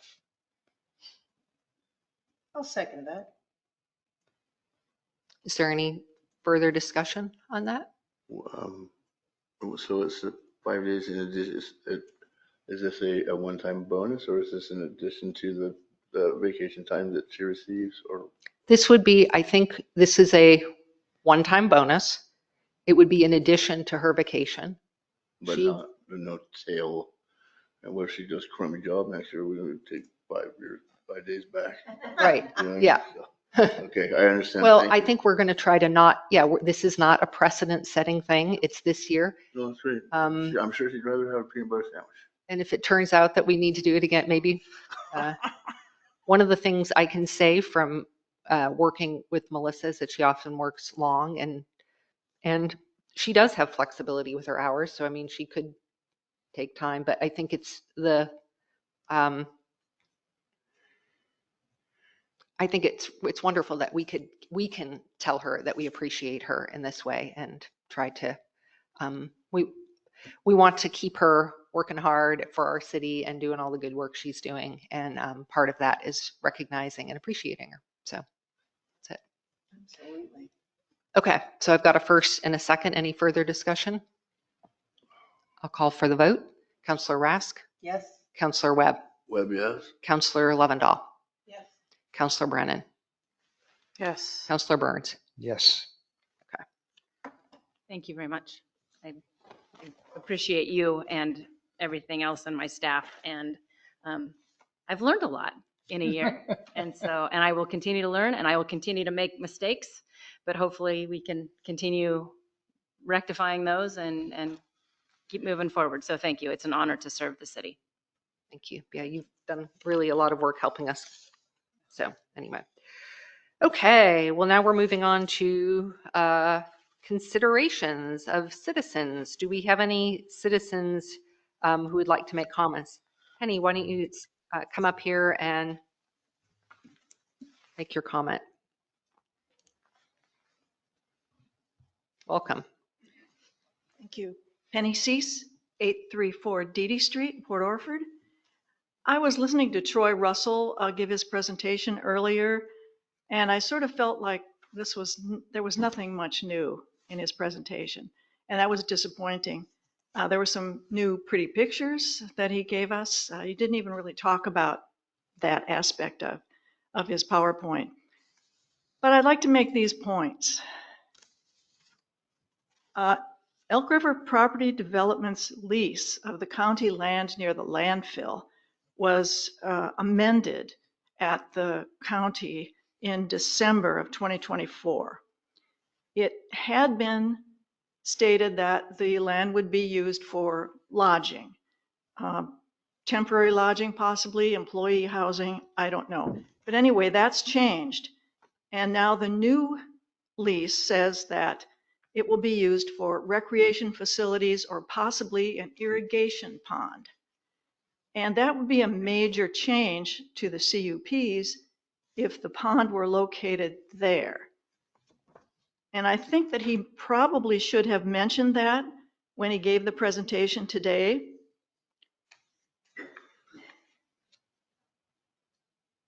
But he didn't. Now, if this change happens, which is my second point, I would think that the CUPs would have to be amended also as his lease was amended, if they do and if they are planning to resite that irrigation pond, which of course has to receive the water from the pipeline, and it would be the outfall that would be going into that pond eventually. So is the city thinking about possibly asking him when they will know whether they're going to relocate that pond and what their process of amending the CUPs, the city's process would be at that point. And that would be something that I would like to know. And I think that a proposal would need to come from them as well, rather than just this, silence and hearing the same old. So I just wanted to make sure that that possible change in their plans is on the city's radar and thinking ahead. Thank you. Thank you, Penny. Do we have any other citizens' consideration? Anybody else? This is Jen Bailey. Okay, Jen, welcome. Hey, quick report on the Jubilee. We had that community meeting last night. Thank you so much, Councilor Brennan, for coming. And we have a new board of directors. Katie King is our president. Deborah Hannigan is our vice president. Marlene Hoffman is our treasurer.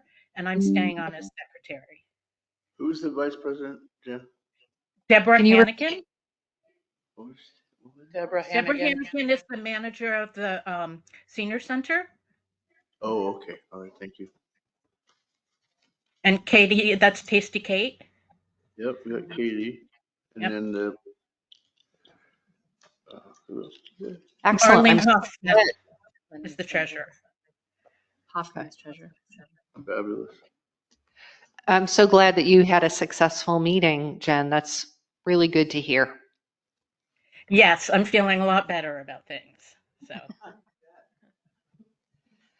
I have to, do you have anything else you want to report on that? no, that's it. I just wanted to let you all know. Okay, excellent. I just wanted to mention, I'll just kind of tell you a funny little story.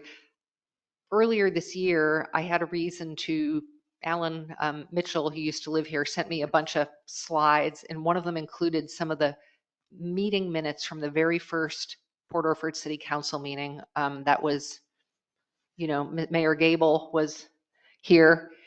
And right in that meeting, he said, the people of Port Orford have always had a 4th of July celebration, and we got to figure out how to keep it going. And anyway, it was sort of interesting because it was one of, right there at the beginning of the city's founding. So I thought that was kind of fascinating. So I'm glad. Thank you so much, Jen, for keeping the torch going. Any other citizen considerations online? Okay, any staff considerations? Anything further? Any counselor considerations? No? Okay. No. Well, and then mayor considerations, I've already said a lot, and I'm just going to say, if we get out of here within the next 4 minutes, this Might may be actually- one of the very first meetings that I've ever attended where we did not have to extend it. So I won't say anything further.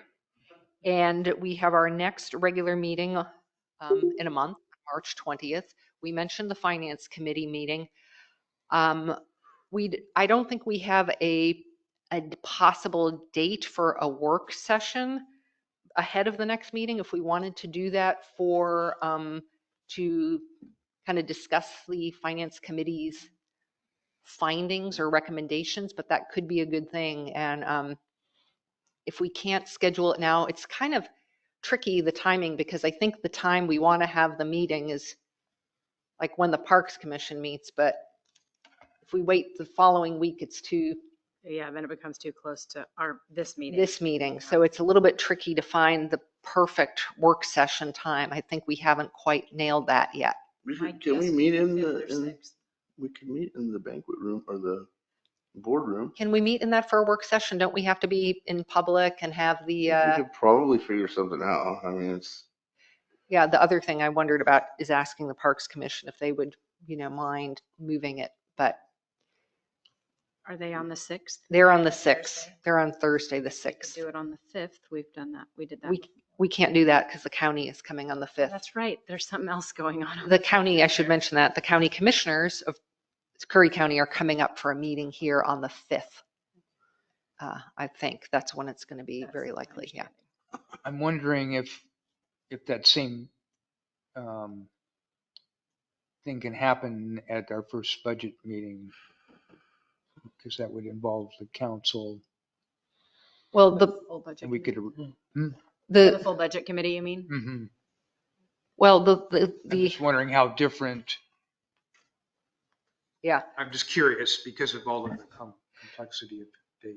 So we didn't really talk about the We didn't, draft and I budget, forgot to and do that, yeah. there's a couple, so we are going to go a little bit longer. That I think these are some things that we probably should have mentioned that we didn't come up. So we have from Ann Heath a draft Port Orford budget calendar, and that puts us on the dates of the budget committee meetings are going to be like May 22nd for the first meeting, May 29th for the second meeting, and then, on if we need further ones.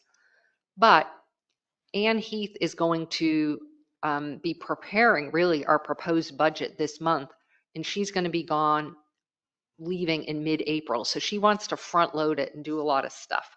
So that's why we're kind of starting early to just help her to get on the right track. So when she brings it to the budget committee, I mean, usually when the budget finance director brings a proposed budget to the budget committee, it's a pretty well thought through budget,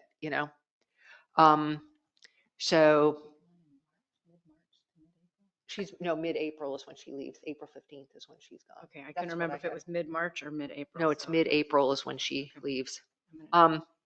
So anyway, so really it makes sense for council, I think, to give those direction or for us to, and she's really advising the finance committee too. And what we're basically doing is we're looking for the low hanging fruit. What are the things we can do like now? And some of the ideas are longer term, and what we need to focus on right off the bat is to do the quick and dirty ones and then keep it going, keep considering the longer term ones in the future.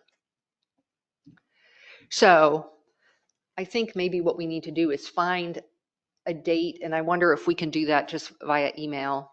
I think we could direct the staff to handle that. Yeah. Can we do that? It is. Yeah. I just was confirming it. She is gone mid-April through mid-May. Yeah. So that's good. But that does bring up the point that we also do need to recruit some more citizens to our budget committee. And we haven't always had a full-on suite of citizens on the budget committee, but the idea is that we each bring a buddy so that we have like 7 citizens on the budget committee. I think that's it, right? 7? Or The budget committee is supposed to be comprised of the city council plus 1 citizen per city councilor. Yeah. So Is it a 3-year term? No, it actually, there actually is a term we've never made that happen.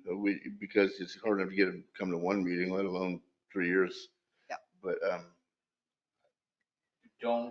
I'm not 100% confident off the top of my head. I believe the budget committee is one that has some 2-year seats and some 4-year seats. I think I was on it, a 4-year appointment. were you? I don't like going off the top of my head. Yeah, okay. No, I was just curious if there was a tail that we should. But I think the idea is we should, if any citizen is interested in serving on the budget committee, we would welcome your interest. And I think we just apply to be on the budget committee. There's applications that are available at City Hall, right? And online. And then, later this spring, we'll appoint the budget committee so that when we go into those budget meetings, we're a full budget committee. And it's really valuable to have citizen perspective. And it's also a way that citizens, they can bring their perspective and then they can learn more about the budgeting ins and outs, which helps more of us in the community to understand what we're all up against. So it's a good thing. I would be remiss if I did not mention the Port Needs budget. No, they have to come to the city first, Brett. Sorry. Okay. So we will, yes, Recorder Harrison. One quick thing I'd like to clarify, because you said every counselor brings a buddy. Counselor Webb would probably remember, but according to one of our ordinances that I believe was passed in 2016, family members and spouses of counselors cannot be appointed. And since this is an appointment, it means you can't have your spouse or a family member be your buddy. Right. And I actually shouldn't have said it that way, probably. It's just more that we should all try to take responsibility to recruit a person. Doesn't have to be our buddy. It could be, we would love to have a diverse set of community members. So thank you for that. Specify, especially because it's about the budget, and people get a little prickly about it. They do. Is there any other requirements, Joseph, of They have to live in. I believe they have to live in city limits. being an elector? Or do they need to be an elector? As in eligible to vote. Yeah. Once again, I don't like to make Okay. definitives off the top of my head. I believe that might be the case. I will make sure to have the full list of necessary qualifications or restrictions ready the next time it's discussed. And those would be council rules. Yep. We could change if we needed to, so. Well, some of them are done by ordinance, so it's not quite so easy to change them. Yeah. I think the budget committee is one of those committees that has its specifications, if I remember correctly. But anyway, we'll figure it out. There's a lot of details, and Joseph, you do pretty well at remembering a lot of them, so thank you. But others of them we have to refer to. I already got a note on it there. Okay. Well, then with that, I think we are done with our work, and I will adjourn the meeting at 7:36. Broke council rules. She did.